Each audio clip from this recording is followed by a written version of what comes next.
Hello students, तो अब हम देखने जा रहे हैं मोशन के कुछ इंपॉर्टेंट न्यूमेरिकल्स। बहुत ही बेसिक है, स्टार्टिंग में बेसिक है, फिर उसके बाद हम जाके हायर लेवल तक इसमें कवर करेंगे। पहला है क्वेश्चन है, suppose a ball thrown vertically upward from a position P above the ground. It arises to the highest point Q and returns to the P. What is the net displacement and distance traveled by the ball? इसका मतलब ये है कि कोई एक हमने object लिया, इसे हम यहाँ पॉइंट P अज्यूम करते हैं और यहाँ से हमने क्या किया, इसे वर्टिकली अपवर्ड क्या किया, थ्रो किया, ये यहाँ तक जाता है। फिर उसके बाद क्या करता है, एक टाइम पे जाके इसको ग्रेविटी वापस से ग्रेविटी जीरो कर देगी यहाँ पे वेलोसिटी, फिर ये वापस नीचे आएगा, फिर ये वापस इसी पॉइंट P के पास आ जाता है। तो इसका मतलब ये कि इसका नेट डिस्प्लेसमेंट क्या होगा। तो आंसर है कि डिस्प्लेसमेंट जो होगा वो जीरो का। अगर डिस्टेंस की बात करता तो अगर इसका डिस्टेंस कुछ भी दिया होता, सपोज x दिया होता, तो इसका डिस्टेंस 2x हो जाता, डिस्टेंस इसका 2x के इक्वल हो जाता। बट यहाँ पे क्या है कि अगर हम देखें तो डिस्प्लेसमेंट की बात करें तो जीरो होगा डिस्प्लेसमेंट, क्योंकि अगर सेम पॉइंट पे आके कोई भी चीज उसी जगह पे आके रुक जाती है तो उसके बीच का डिस्टेंस क्या हो जाता है, जीरो हो जाता है। पॉइंट पे क्या है। और दूसरी बात अगर हम ये देखें तो पॉइंट पे कभी भी एक लाइन सेगमेंट नहीं बन सकता है, और डिस्प्लेसमेंट के लिए हमेशा एक लाइन सेगमेंट चाहिए होती है। कोई भी वैल्यू, कोई भी लेंथ के लिए हमारे पास लाइन सेगमेंट होना चाहिए। पॉइंट की प्रॉपर एक क्या होती है, कोई लाइन मीटर या फिर इसमें मेजर नहीं कर सकते इसको। तो यहाँ पे ये बात आ जाती है कि इसका डिस्प्लेसमेंट होगा वो जीरो होगा। Which speed is greater 30 metre per second और 30 kilometre per hour. 30 metre per second ज़्यादा होता है या 30 किलोमीटर पर आवर ज़्यादा होता है।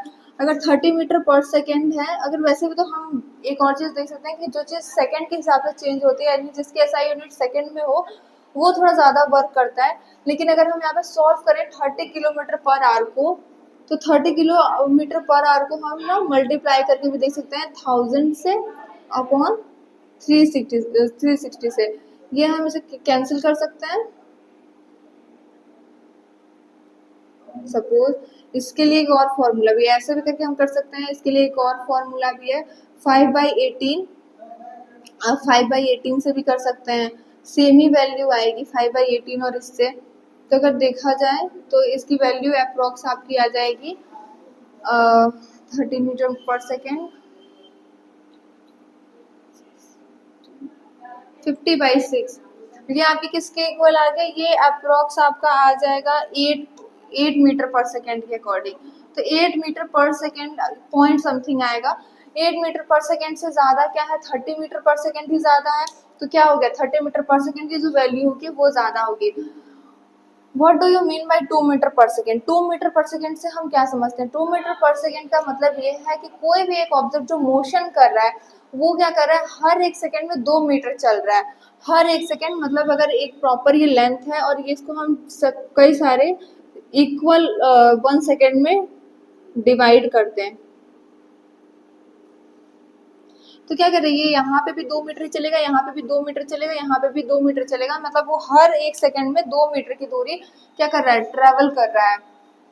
यहाँ पे लिखा है the velocity of body is increased by, वैसे ही क्वेश्चन में मीटर पर सेकेंड स्क्वायर है, मुझे लगा था मीटर पर सेकेंड। अगर मीटर पर सेकेंड होता तो क्या करता कि हर सेकेंड में वो क्या कर रहा है कि 2 मीटर की डिस्टेंस ट्रेवल कर रहा है। बट अगर मीटर पर सेकेंड स्क्वायर है तो इसका मतलब है कि वो एक्सेलरेशन है। एक्सेलरेशन की एसआई यूनिट मैंने बताई हुई है कि मीटर पर सेकेंड स्क्वायर होता है।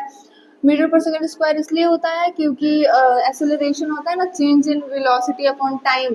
तो टाइम और फिर वेलोसिटी का क्या होता है, मीटर पर सेकेंड। यहाँ पे भी सेकेंड आ जाता है, सेकेंड को हम किस में लिखते हैं, टाइम से, तो यहाँ टी स्क्वायर हो जाता है। फिर इसको ऐसे देख सकते हैं।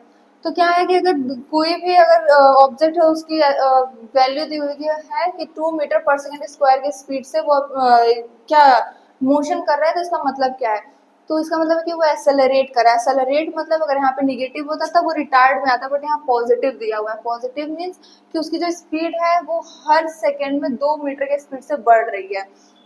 The velocity of body is increased by 2 metre per second after every second. Her second में 2 मीटर पर सेकेंड के हिसाब से उसकी वेलोसिटी जो है वो इंक्रीज हो रही है। क्या यूनिफॉर्म लीनियर मोशन भी एक्सेलरेटेड नहीं? यूनिफॉर्म लीनियर मोशन क्या होता है कि अगर एक लीनियर मोशन का मतलब तो अगर यही कहेंगे कि स्ट्रेट लाइन में चल रही है और यूनिफॉर्म स्पीड से चल रही है, मीन्स 2 मीटर पर सेकंड के हिसाब से चल रही है। मतलब अगर वो इस पॉइंट पे हम उसको देखेंगे यूनिफॉर्म का मतलब है तो 2 मीटर पर सेकंड के हिसाब से, तो इस पॉइंट में भी अगर यूनिफॉर्म बोल दिया गया तो वो 2 मीटर पर सेकंड के हिसाब से है। अगर एक्सेलरेटेड होती तो क्या ये वैल्यू सेम होती? नहीं, बढ़ के 2 से ज़्यादा हुई होती, भले 2.1 होती, 2.5 होती या 100 होती, कुछ भी होती, पर इससे तो ज़्यादा होती।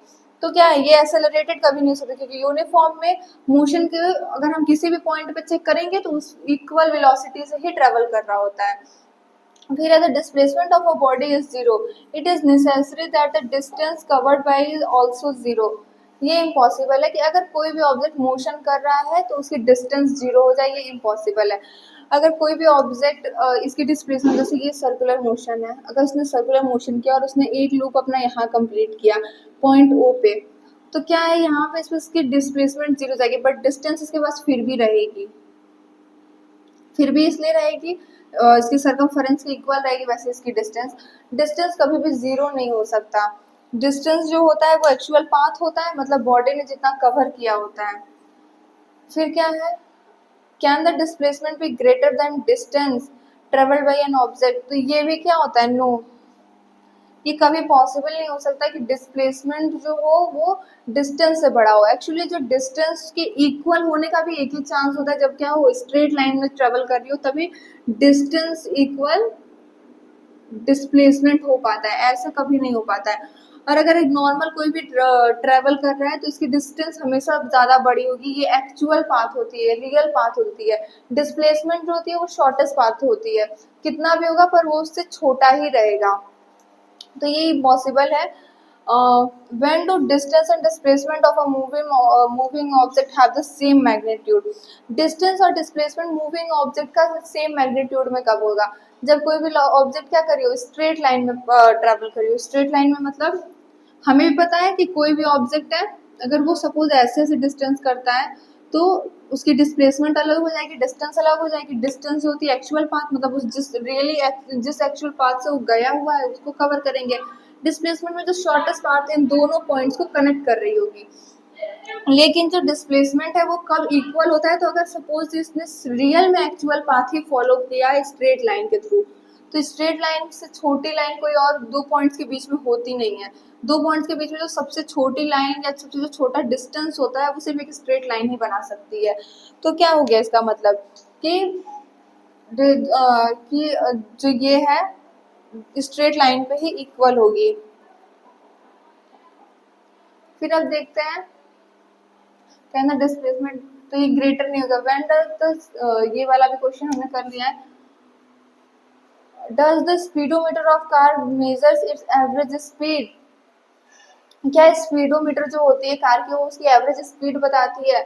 अगर हम एक जगह 5 किलोमीटर ट्रेवल किए हैं तो हमें उसकी एवरेज स्पीड का स्पीडोमीटर बताती है? नहीं।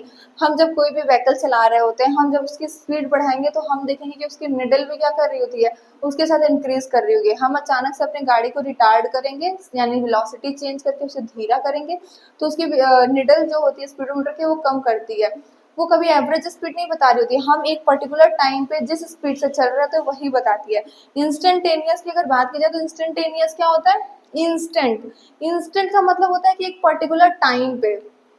एवरेज का मतलब क्या होगा कि पूरा कंबाइन करके हम उसकी एवरेज, उसकी बीच की वैल्यू निकालें कि वो किस जिस एक ऐसा एवरेज मतलब कि जिससे सारे नंबर्स कहीं ना कहीं मैच कर जाए। बट इंस्टेंटेनियस मीन्स एग्जैक्ट वही टाइम। एग्जैक्ट अगर हम इस प्रॉपर सेकंड की बात करें तो उसी प्रॉपर सेकंड पे क्या हो, वो एक्शन है, वो मोशन हो रहा हो। तो इंस्टेंटेनियस बताती है। स्पीडोमीटर क्या करती है, जिस जिस टाइम पे हम जिस स्पीड से चल रहे हो सिर्फ वही बताती है। तुरंत कब करेंगे तो वो तुरंत बताएगी, वो कैलकुलेट करके कभी आसपास की वैल्यू नहीं देती है, वो एग्जैक्ट देती है। ये speedometer. A body is moving with a velocity of 10 metre per second, a body is moving with a velocity of 10 meter per second. If the motion is uniform, what will be the velocity after 10 second? पहली बात तो uniform motion में speed कभी change ही नहीं होती है। Means इसका मतलब है कि अगर कोई भी एक ऑब्जेक्ट अगर एक पर्टिकुलर पॉइंट पे ट्रेवल कर रहा है, तो अगर पर्टिकुलर पॉइंट पे अगर वो ट्रेवल कर रहा है तो उसकी हम कहीं भी अगर हमें बता दी गई कि वो 10 मीटर पर सेकेंड से चल रहा है, तो हम कहीं भी उसकी स्पीड देखेंगे, अगर इस पॉइंट पे चेक करें इस पॉइंट पे, तो सब जगह क्या होगी 10 मीटर पर सेकेंड ही होगी। यूनिफॉर्म मतलब एक जैसा, मतलब इक्वली, कहीं चेंजेस नहीं आ रहे हैं। तो अगर हम 10 सेकंड बाद भी देखेंगे कि वो किसकी वेलोसिटी क्या है, तो वो भी 10 मीटर पर सेकंड ही रहेगी। The motion of the uniform is velocity remains at 10 metre per second. अगर एक्सेलरेशन हो रहा होता, अगर ये बोलता कि इफ द एक्सेलरेशन हो रहा है, तो मतलब हम इसकी वेलोसिटी लिखते हैं, इनिशियल वेलोसिटी 10 मीटर है, फिर जैसे तैसे करके इसको सॉल्व करते हैं।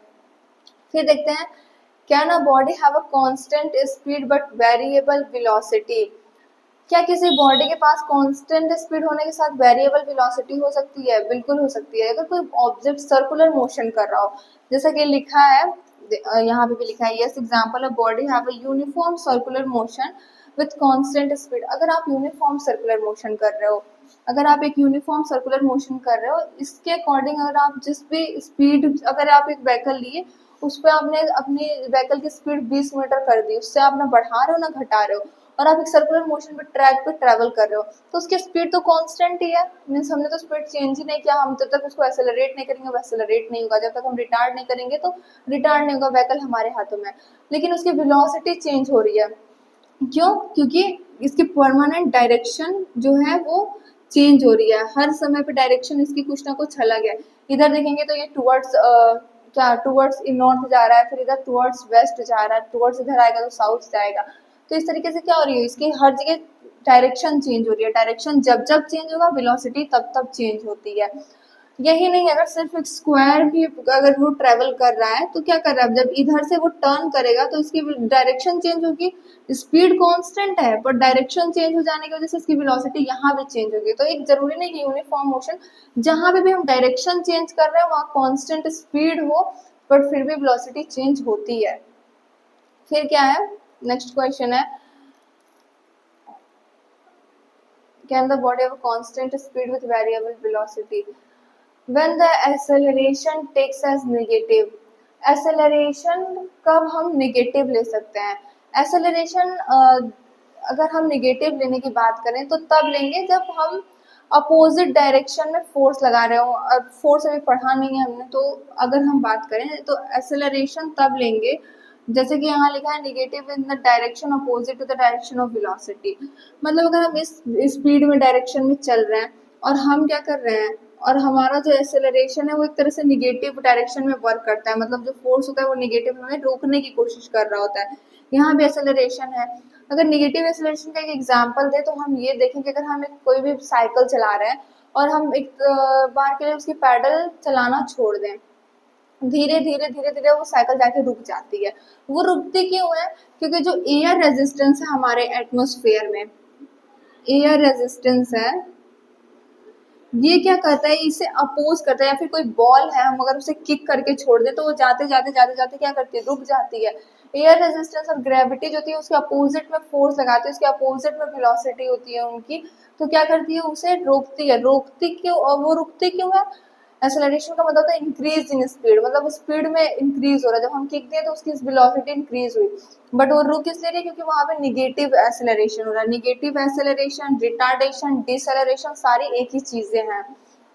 यहाँ पे क्या हो रहा होता है कि जो वेलोसिटी होती है वो घटती है, तब हम क्या बोल सकते हैं, एक्सेलरेशन निगेटिव होता है।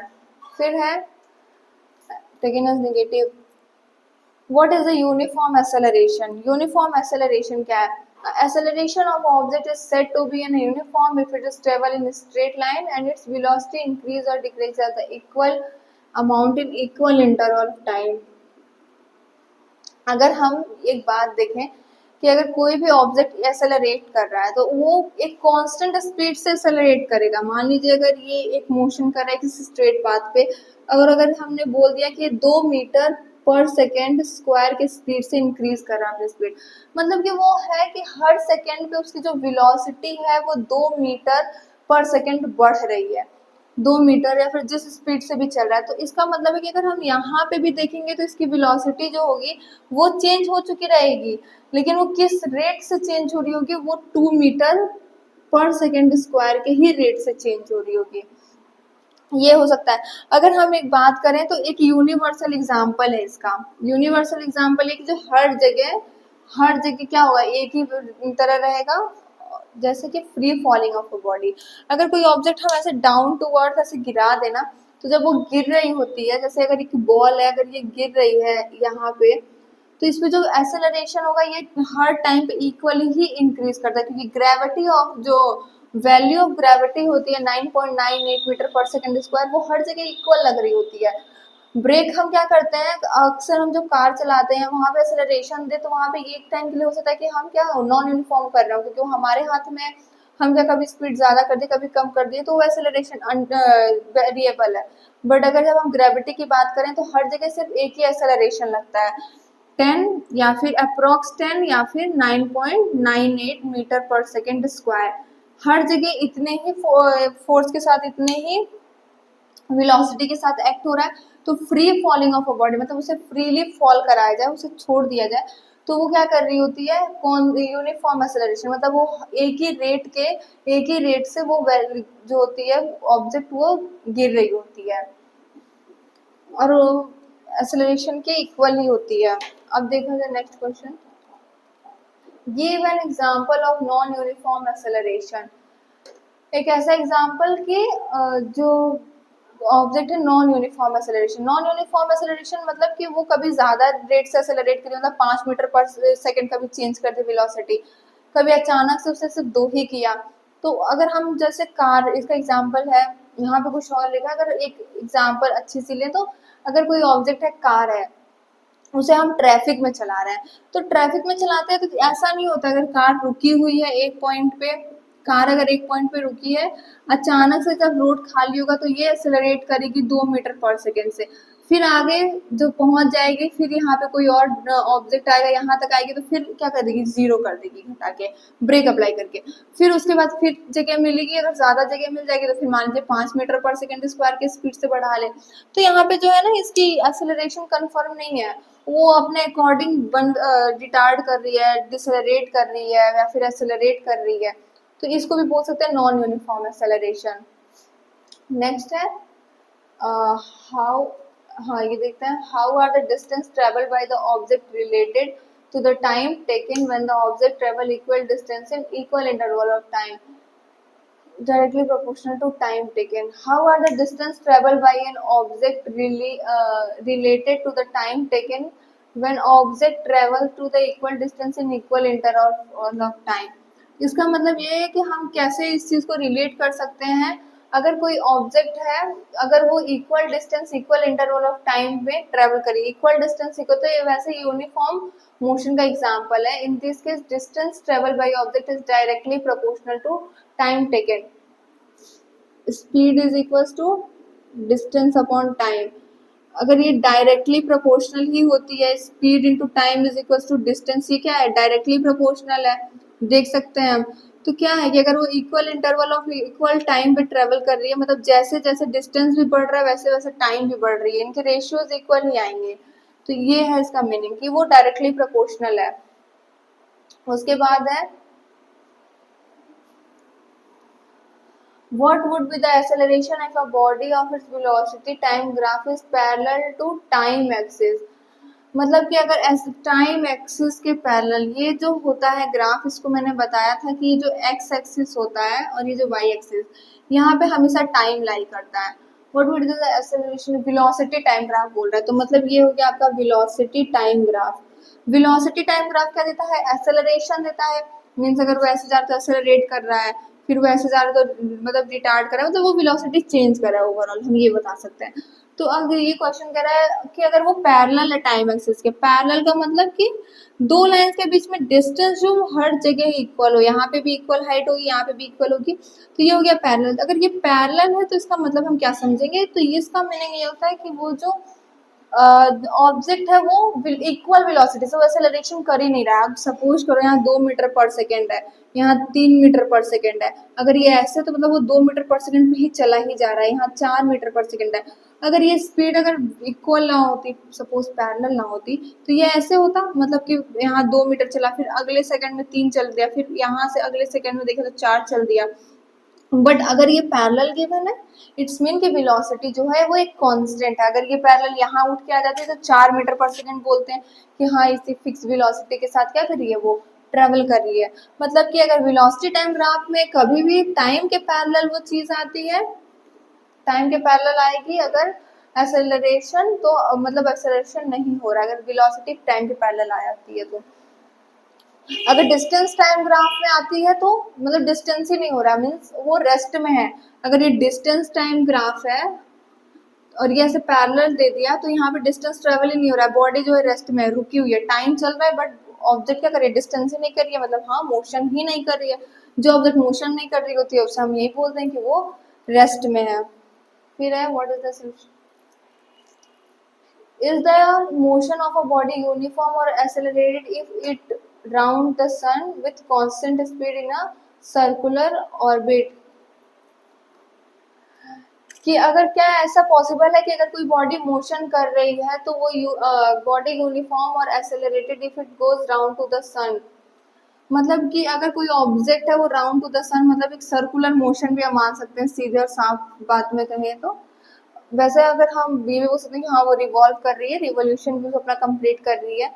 कि अगर एक बॉडी जो है is the body if the body uniform और एक्सेलरेटेड इफ इट गोज, हाँ तो हाँ ये हो सकता है कि वो यूनिफॉर्म भी हो और वो एक्सेलरेट भी करी हो। कि मतलब एक्सेलरेट वो इसलिए कर रही है क्योंकि वेलोसिटी जो है उसकी हर जगह चेंज हो रही है, वेलोसिटी हर जगह अलग अलग डायरेक्शन में जा रही है, हर एक पॉइंट पे अलग डायरेक्शन पे ये टेंजेंट पाथ बनता है, ये हर डिफरेंट डायरेक्शन को डिफाइन कर रहा है। मतलब ये ऑब्जेक्ट हर जगह डायरेक्शन चेंज करेगी, जब डायरेक्शन चेंज होगा तो वेलोसिटी चेंज होगी। वेलोसिटी क्योंकि एक पर्टिकुलर डायरेक्शन की ही होती है तो हर बार वेलोसिटी चेंज हो रही है, velocity change in velocity is equals to acceleration. Means हाँ यहाँ एक्सेलरेशन हो रहा है बट जो स्पीड है वो अर्थ की स्पीड इक्वल ही रहती है हर जगह। या फिर कोई भी ऑब्जेक्ट अगर स्पीड फिक्स किया हुआ है, मैंने लास्ट क्वेश्चन में बताया भी था, तो ये सब पॉसिबल है कि सर्कुलर और सिर्फ सर्कुलर मोशन में पॉसिबल है।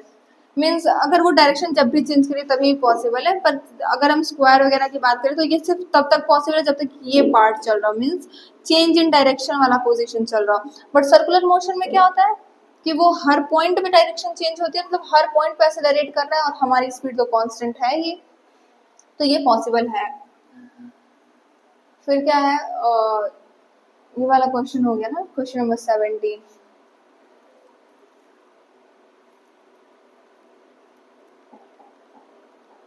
Give an example of a body which may appear to be moving for one person and stationary for other। मतलब कि हम एक ऐसा एग्जाम्पल है कि ऐसा क्या पॉसिबल है कि अगर हम किसी चीज को देखें तो हम कहेंगे ये रेस्ट में है, पर दूसरा इंसान देखे तो कहें नहीं नहीं ये मोशन में है। ये ऐसा पॉसिबल है, इसको बोलते हैं रिलेटिव मोशन। रिलेटिव मोशन एक ऐसा टर्म है जहां अगर हम देखें तो हमारे रिस्पेक्ट में चीजें मोशन कर रही होती हैं या स्टेट ऑफ मोशन कुछ और होता है, दूसरे के में स्टेट ऑफ मोशन कुछ और रहता है। हम अभी मान लीजिए रेस्ट में है, हम रेस्ट में है, ये बोर्ड भी रेस्ट में है, बट अगर कभी कोई हमें यूनिवर्स से देखेगा तो हमारी अर्थ रोटेट कर रही है, मीन्स हम मोशन कर रहे हैं उनके नजर में, तो ये होता है रिलेटिव मोशन। एक और चीज देखिए, अगर एक कोई बस है, कोई भी अगर एक पर्सन बस में बैठा हुआ है, अगर बस में है कोई भी, तो अगर हम देखें तो यहाँ पे दो पैसेंजर्स बैठे हुए हैं, दोनों पैसेंजर्स आपस में देख रहे हैं, तो उन दोनों के बीच में कोई मोशन नहीं हो रहा है, कभी भी कोई मोशन नहीं हो रहा है। वो उसको देख रहा है, वो भी उसी जगह पे बैठा हुआ है, ये भी इसको देख रहा है, ये भी इसी जगह पे बैठा हुआ है। मीन्स ये लोग एक दूसरे के रिस्पेक्ट में स्टेशनरी, ये बोलेंगे कि हाँ मैं जिस पोजीशन में देख रहा हूँ उसने कभी मोशन ही नहीं किया। बट अगर एक बच्चा बाहर से या फिर कोई भी एक पर्टिकुलर इंसान बाहर से इसको बस को जाते हुए देख रहा है, तो वो कहेगा ये लोग मोशन कर रहे हैं, ये लोग तो मतलब एक जगह पे रुकी नहीं, अभी यहाँ थे अभी बस यहाँ चली गई, तो ये लोग बस के साथ मोशन कर रहे हैं। तो ये पॉसिबल है कि एक साथ में दो अलग अलग लोगों के लिए, दो अलग अलग चीजों के लिए चीजें रेस्ट और स्टेट ऑफ मोशन अलग अलग हो सकते हैं। इसके लिए ये मोशन में है बट ये आपस में देखेंगे तो क्या कर रहे हैं, ये रेस्ट में है, ये चीजें हैं। फिर अगर हम देखें what do you mean by average speed, what is its unit. Average speed क्या होता है, average speed is defined as the average distance travel per unit time and it is obtained by dividing total distance upon total time taken.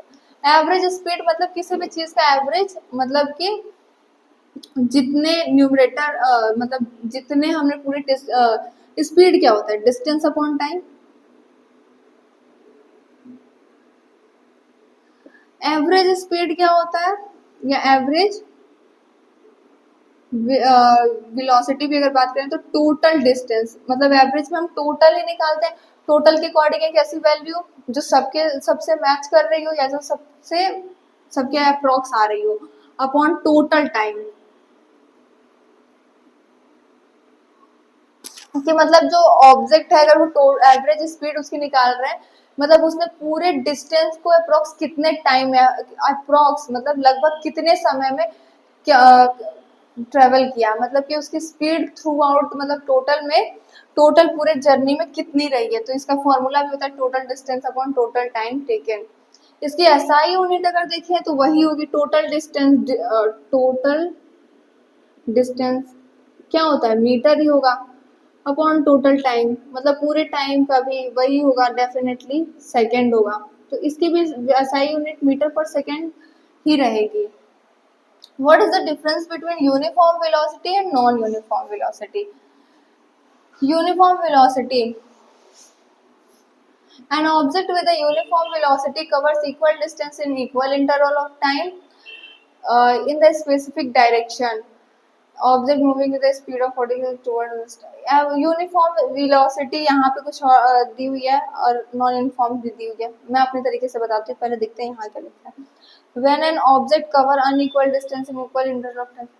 Uniform velocity का मतलब ये होता है, velocity मतलब अगर आ गई तो हम क्या कहेंगे कि एक पर्टिकुलर डायरेक्शन है उसके पास, स्पीड आ गई तो ठीक है डायरेक्शन नहीं है, बट वेलोसिटी है तो वो एक पर्टिकुलर डायरेक्शन में ही ट्रेवल कर रहा है, मतलब वो स्ट्रेट लाइन कर रहा है, इधर वेस्ट है तो वो वेस्ट में ही जा रहा है, ठीक है। अगर यूनिफॉर्म वेलोसिटी की बात आ गई तो मतलब वो किसी भी एक पर्टिकुलर डायरेक्शन में इक्वल इंटरवल ऑफ टाइम में इक्वल डिस्टेंस ट्रेवल कर रहा है, मतलब कि अगर वो हर एक सेकेंड में 5 मीटर पर सेकेंड 5 मीटर चल रहा है तो हम इसकी एवरेज स्पीड क्या बोलते हैं, एवरेज वेलोसिटी का फॉर्मूला डिस्टेंस अपॉन टाइम, तो ये भी आ जाएगा 5। अगर मान लीजिए 3 सेकेंड का अगर हम निकाल के देखें तो 3 सेकेंड में तीनों 15 हो जाएंगे, 5 अपॉन 3, ये भी 5 मीटर पर सेकेंड ही आ गया। तो ये होती है आपकी एवरेज यूनिफॉर्म वेलोसिटी, मतलब कि किसी भी एक डायरेक्शन में वो equal interval of time equal distance पे करे।